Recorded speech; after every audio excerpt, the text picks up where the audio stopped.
आदाब नाजरीन, मैं हूं शहजाद अहमद। आप देख रहे हैं आपकी आवाज़। पहले की सियासत और आज की सियासत में सबसे बड़ा फ़र्क क्या है, ये जानने की कोशिश करते हैं। पहले सियासत सिर्फ सियासी लोग यानी राजनेता किया करते थे, आज मीडिया कर रही है।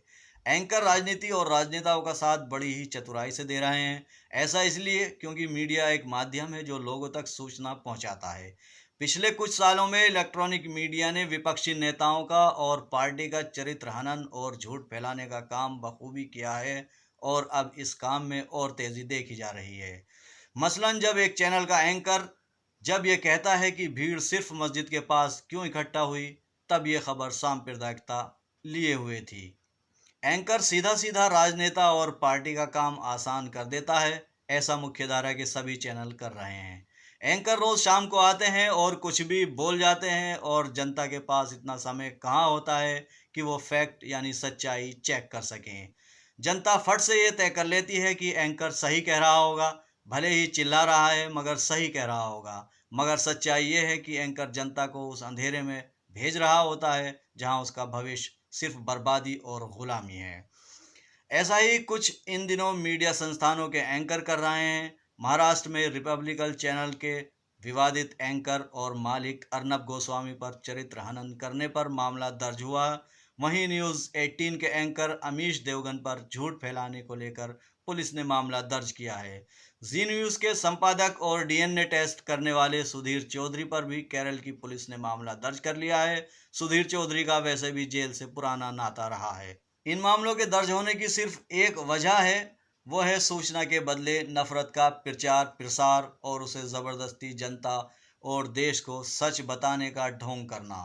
इन मामलों पर सुप्रीम कोर्ट के वरिष्ठ वकील प्रशांत भूषण ने सोशल मीडिया पर ट्वीट पर लिखा कि फर्जी खबरों से इतनी नफरत फैलाने वाले इन सभी गोदी मीडिया एंकरों को ध्यान में रखना चाहिए। यदि उनके द्वारा किए गए आधे अपराधों के लिए भी मुकदमा चलाया गया तो वे अपना शेष जीवन जेल में बिताएंगे।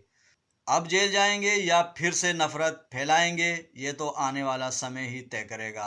मगर एक बात तो ये कर रहे हैं कि वो है बिना राजनीति किए खुद का जनाधार बनाना। क्योंकि खुद देश के प्रधानमंत्री भी इन्हीं एंकरों से बात करते हैं, और किसी दूसरे पत्रकार से बात करने में उन्हें कोई दिलचस्पी नहीं होती। ना ही प्रधानमंत्री ने 6 साल में कोई प्रेस वार्ता की है जहां उनसे बात हो सके। ये साफ दर्शाता है कि मीडिया किसके पास है और किसकी है।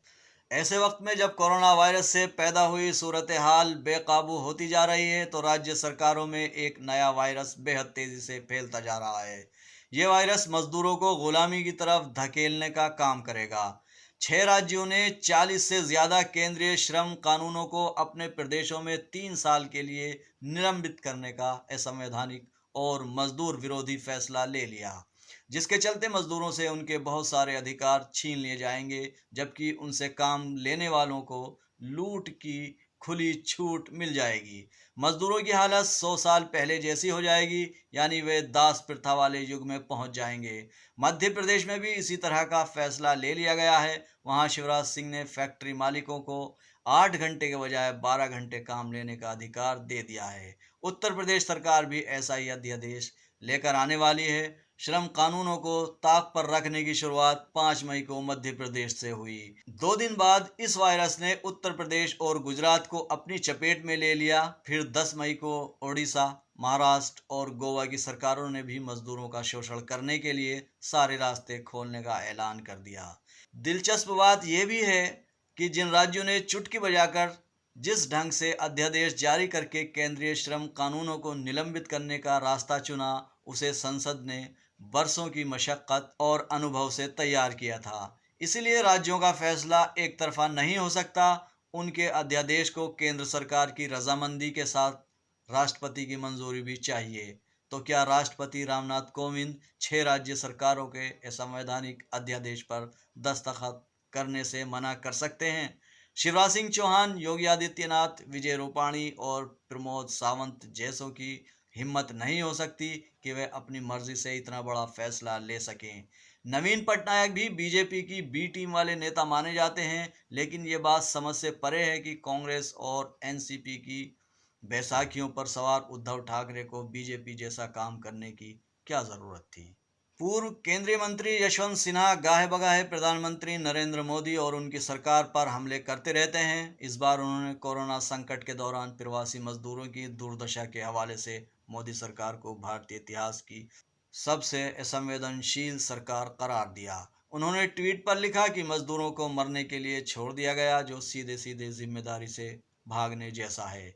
यशवंत सिन्हा ने ट्वीट किया, प्रवासी मजदूरों को मरने के लिए छोड़ दिया गया। भारत सरकार ने अपनी जिम्मेदारी पूरी तरह त्याग दी है। हमारे इतिहास में किसी ने ऐसी संवेदनशील सरकार कभी नहीं देखी। लोग इस सरकार को ऐसी बेरहमी के लिए कभी माफ नहीं करेंगे। आपको बता दें कि कोरोना संकट से निपटने के लिए देशव्यापी लॉकडाउन में फंसे मजदूरों की विभिन्न घटनाओं में लगातार जानें जा रही हैं। महाराष्ट्र के औरंगाबाद से दिल दहला देने वाली घटना सामने आई थी, जहां 16 मजदूर ट्रेन से कटकर मर गए थे। देश में कोरोना वायरस के मामले तेजी से बढ़ते जा रहे हैं। यहां कोविड-19 संक्रमितों का कुल आंकड़ा बढ़कर 67,152 पर पहुंच गया है। स्वास्थ्य मंत्री की ओर से सोमवार को जारी आंकड़ों के मुताबिक देश में कोरोना वायरस से अब तक 2,206 लोगों की मौत हो चुकी है, जबकि संक्रमितों की संख्या 67,152 हो गई है। वहीं पिछले 24 घंटों में कोरोना के 4,213 नए मामले सामने आए हैं। ये 24 घंटे में नए मामलों का अब तक का सबसे बड़ा आंकड़ा है। इससे पहले का सबसे अधिक आंकड़ा 3,900 नए मरीजों का था। वहीं बीते 24 घंटों में 97 लोग इसकी वजह से जान गंवा चुके हैं। इस बीमारी से अब तक 20,917 मरीज ठीक भी हो चुके हैं। कोरोना संक्रमण को फैलने से रोकने के लिए देश में लॉकडाउन लगाया गया है, जो 17 मई तक जारी रहेगा। आज बस इतना ही। देखते रहिए आपकी आवाज़। हमारे चैनल को सब्सक्राइब करना ना भूलें। ज़्यादा से ज़्यादा सब्सक्राइब कीजिए और अपने कमेंट्स भी दीजिए। शुक्रिया।